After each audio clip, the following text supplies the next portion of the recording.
Oke. Tapi kalau kita melakukan itu menyerap tenaga kerja, tapi Jakartanya ini banjir.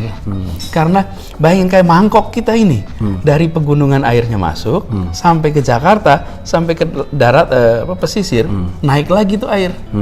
Karena permukaan air laut yang lebih tinggi. Ditambah ada 17 daratan baru di situ. Itulah sebabnya kita putuskan untuk itu harus dihentikan. Oke. Sebenarnya? Iya, ya artinya begini. Ketika belum mendapatkan AMDAL, studi AMDAL belum selesai, makanya tidak bisa dimanfaatkan tempat itu.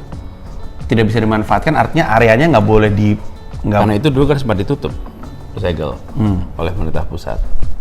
Oleh pemerintah pusat? Oleh pemerintah pusat. Jadi kalau tidak salah, ini lagi aturannya lagi nih, kalau nggak salah waktu itu Menko Rizal Ramli yang mensegel, kemudian dibuka kembali sekitar pertengahan akhir 2017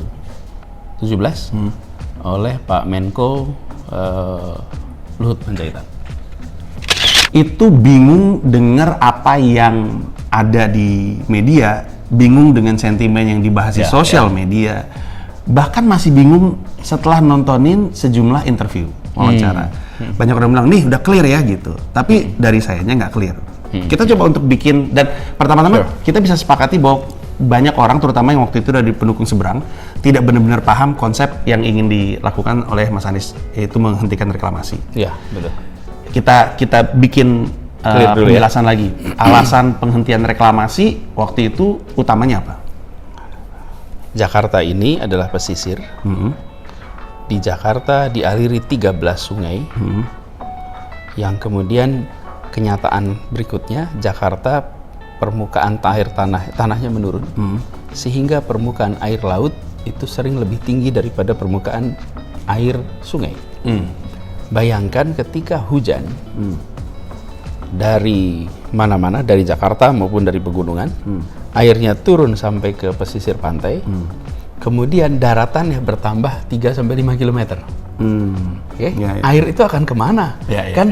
Nature-nya air itu ketika turun sampai di laut, dia ketemu dengan permukaan air laut kan? Di situ kemudian dia mengalir. Nah sekarang daratannya udah turun, bahkan di beberapa tempat itu bisa lebih rendah sampai 2,8 meter. Lebih rendah daripada air laut. Bayangkan kalau kemudian daratannya diperpanjang sampai 3, 4, 5 km. Maka air itu akan balik ke Jakarta. Dan Jakarta akan mengalami banjir yang luar biasa. Itu salah satu alasan paling utama. Sesuatu yang sebenarnya diprotes sama masyarakat juga, ngomongin soal banjir setiap tahun. Iya, masyarakat juga begitu, dan kemudian tentu aja nelayan di sana mengalami, mereka lah yang paling depan menghadapi problem karena mata pencahariannya hilang. Nah, tapi efek yang paling besar lingkungan. Jadi itu yang kita menjadi dasar utama. Nah, jadi di sini saya mau ngelempar teori saya nih. Saya tuh ngerasa pendukungnya Mas Anies sama yang nggak ngedukung Mas Anies tuh perdebatannya tuh nggak ketemu. Kenapa? Karena alasan Pak BTP mengiyakan pembangunan pulau reklamasi tersebut adalah alasan yang sama sekali berbeda dengan Mas Anies pengen menghentikan. Dari sebelah sini tuh sering ngomongin soal dampak ekonomis, peluang kerja yang terjadi, terus kontribusi tambahan 15% berapa triliun. Jadi ngomongin uang. Sementara sebelah sini ngomonginnya lingkungan. Ya nggak pernah ketemu dong. Yang sebelah sini minta mana nih dampak uangnya. Yang sebelah sini emang nggak pernah pengen ngomongin uang dari awal gitu kan. Bukan uang. Jadi ini adalah sesuatu yang mesti ditekanin di awal biar orang tahu cara pandangnya. Betul atau tidak bahwa kalau misalnya Mas Anies lebih mempertimbangkan alasan lingkungan, maka mau nggak mau ada keuntungan-keuntungan ekonomis yang harus direlakan untuk tidak terjadi. Iya atau enggak? Iya, tapi sebetulnya tidak 100%. Misalnya bisa lapangan pekerjaan. Lapangan pekerjaan itu di pembangunan di tanah lahan hasil reklamasi akan menyerap tenaga kerja. Begitu pembangunannya selesai, penyerapan tenaga kerjanya selesai.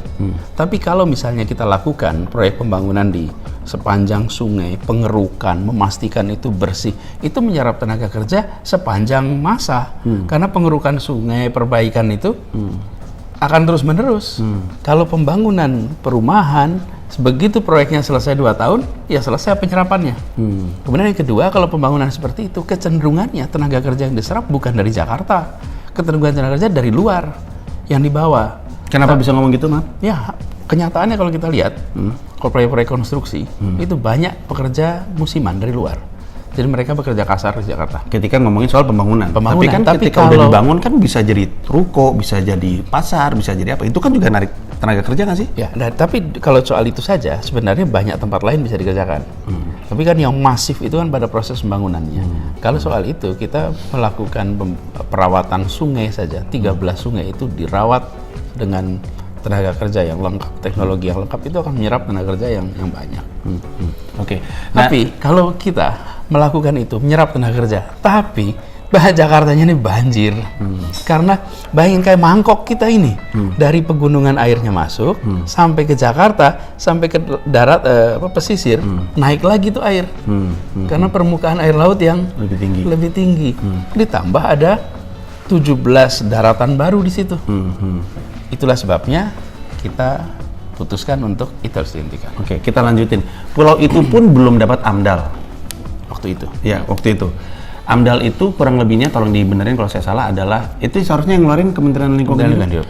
Adalah semacam hasil penilaian apakah apa yang lagi dikerjaan ini punya dampak lingkungan yang baik atau tidak, gitu kurang lebihnya. Kira-kira gitu. Dan waktu tidak keluar AMDAL-nya saat itu, berarti diasumsikan, karena saya takut salah nih, nanti kita akan bahas lagi, tapi proses pembuatan pulau reklamasi ini udah panjang. Dari Pak Harto yang bilang bahwa nanti akan ada reklamasi dan penambahan pulau-pulau. Itu tahun 2003 kalau saya nggak salah, Kementerian Lingkungan Hidup menyatakan tidak setuju dengan proyek ini.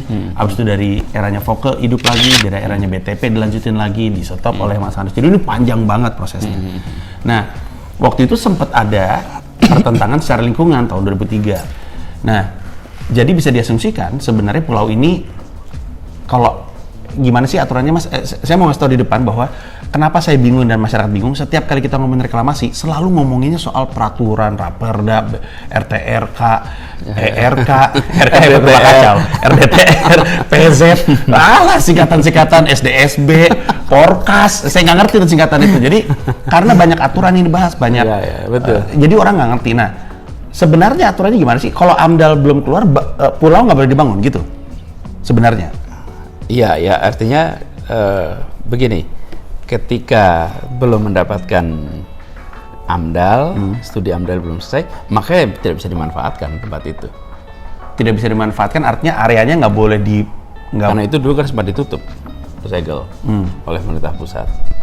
Oleh pemerintah pusat? Oleh pemerintah pusat. Jadi kalau tidak salah, ini lagi aturannya lagi nih, kalau nggak salah waktu itu Menko Rizal Ramli yang mensegel, kemudian dibuka kembali sekitar pertengahan akhir 2017 oleh Pak Menko Luhut Panjaitan.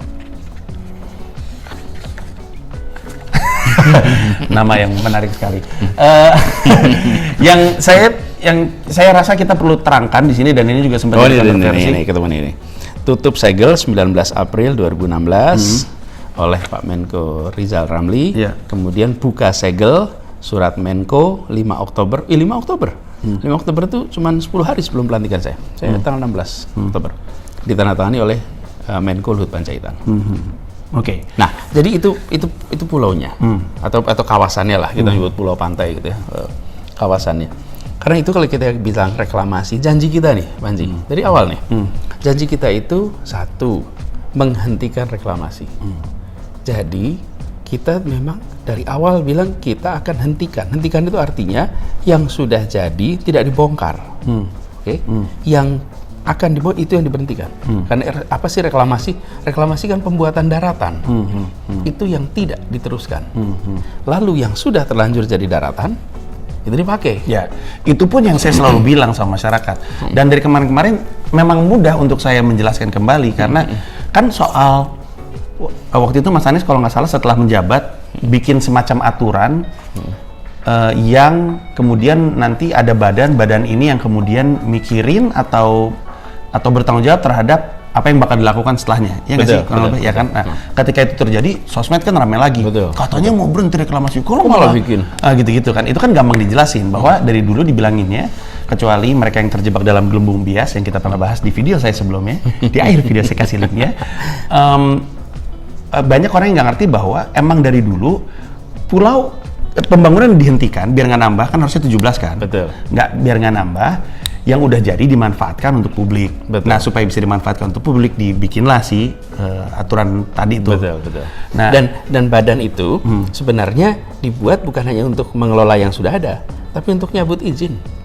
Nyabut izin? Iya, apa? Izin yang 13 pulau itu. Oh, oke. Jadi makanya dulu kenapa izinnya sempat ada. Iya lah, kan ada semua 17 pulau itu sudah punya 17 daratan baru itu punya izin. Nah, itulah diskusi kita. Tulis di kolom komentar apa yang kamu pikirkan agar kita bisa mendiskusikannya lagi. Yang belum subscribe, jangan lupa subscribe dan aktifkan lonceng agar channel ini terus terbangun dan kamu menjadi yang pertama mendapatkan pemberitahuan video untuk diskusi-diskusi kita yang lebih seru lagi.